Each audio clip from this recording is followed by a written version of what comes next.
les élus sont tous des balances. Cette mentalité-là, elle vient en fait de l'article 40 du Code de procédure pénale qui impose à toute autorité constituée, donc que ce soit les agents publics, les fonctionnaires ou les élus, de signaler les crimes et délits dont ils ont connaissance dans l'exercice de leurs fonctions au procureur de la République.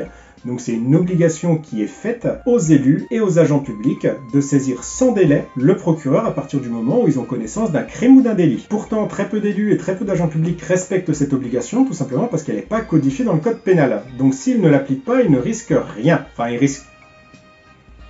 ils risquent rien au niveau du code pénal. Par contre, si c'est un agent public, lui, il peut avoir une sanction disciplinaire. Et dans l'absolu, il faut aussi relativiser, puisque quiconque ayant connaissance de privation, de mauvais traitement, d'agression ou d'atteinte sexuelle infligée à un mineur doit en informer les autorités, sinon cette fois-ci, il peut risquer 3 ans d'emprisonnement et 45 000 € d'amende. Cette règle-là, elle s'applique pas exclusivement aux élus et aux agents publics, mais à tous. Et ça me permet de rebondir sur la différence entre illégal et délictuel. Illégal, c'est ce qui viole la loi, mais sans que ça soit forcément une infraction pénale, alors que délictuel, c'est tout simplement ce qui est un délit.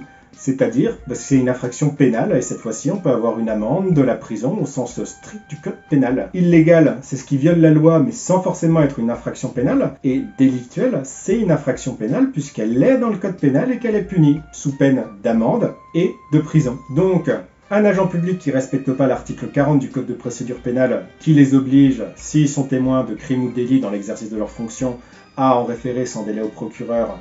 Si l'agent public ne l'applique pas, c'est illégal. Par contre, si un citoyen garde le silence sur des violences qui sont faites à un enfant ou une personne vulnérable, là, c'est délictuel et on peut être puni.